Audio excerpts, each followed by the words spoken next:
નોંધાવવો। નવા ફોજદારી કાયદાથી રાજસ્થાનમાં સજાનો દર 42%થી 60% થયો।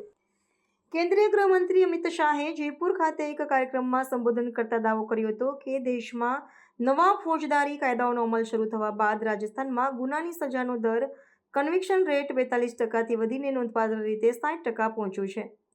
ઐતિહાસિક સુધારાને 21મી સદીના ભારતના ફોજદારી ન્યાય પ્રણાલીનો સૌથી મોટો બદલાવ ગણાવતા તેમણે કહ્યું કે જૂની બ્રિટિશ યુગની સજા કેન્દ્રિત પ્રણાલીને બદલીને હવે આ કાયદાઓ ન્યાય કેન્દ્રિત અભિગમ પર ભાર મૂકે છે। તેમણે સ્પષ્ટ કર્યું કે આ કાયદાઓનો સંપૂર્ણ અમલ થતાં દર 90% સુધી પહોંચવાની સંભાવના છે। ગૃહમંત્રીએ ભારતીય ન્યાય સંહિતા, ભારતીય નાગરિક સુરક્ષા સંહિતા અને ભારતીય સાક્ષ્ય અધિનિયમના અમલમાં 1 વર્ષ નિમિત્તે યોજાયેલા પ્રદર્શનનું ઉદ્ઘાટન પણ કર્યું હતું। તેમણે જણાવ્યું હતું કે આ નવા કાયદાઓ દ્વારા ગુનાની તપાસ અને કાર્યવાહીની પ્રક્રિયાને સમયબદ્ધ અને સરળ બનાવવામાં આવી છે। જેમ કે ગંભીર ગુનાઓમાં ફોરેન્સિક તપાસ ફરજિયાત બનાવવામાં આવી છે, EFIR અને 0 FIRની જોગવાઈ કરવામાં આવી છે અને જપ્તીની કાર્યવાહીનું વિડીયોગ્રાફી અનિવાર્ય કરાયું છે। આ સુધારાઓને કારણે જ દેશભરમાં 50%થી વધુ ચાર્જશીટ સમયસર દાખલ થવા લાગી છે, જે 1 વર્ષમાં 90% થશે તેવો વિશ્વાસ તેમણે વ્યક્ત કર્યો હતો।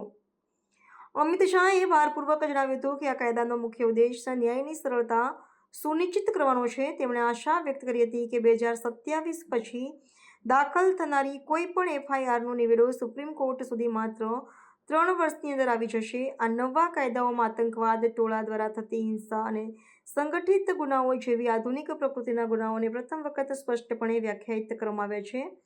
તેમણે આ કાયદાઓને વડાપ્રધાન નરેન્દ્ર મોદીના નેતૃત્વમાં 21મી સદીનો સૌથી મોટો ન્યાયિક સુધારો ગણાવીને ભારતની ફોજદારી ન્યાય પ્રણાલીને વિશ્વના સૌથી આધુનિક બનાવવાની પ્રતિબદ્ધતા દોહરાવી હતી।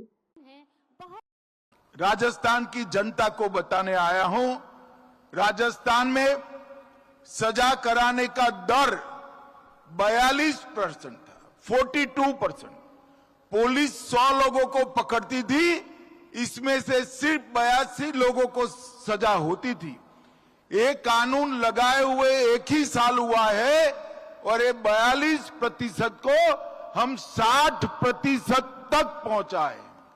और मित्रों, मैं आपको विश्वास दिलाता हूं, जब इसका संपूर्ण इंप्लीमेंटेशन हो जाएगा, ये 60% से भी बढ़कर 90% तक सजा का दर जाएगा।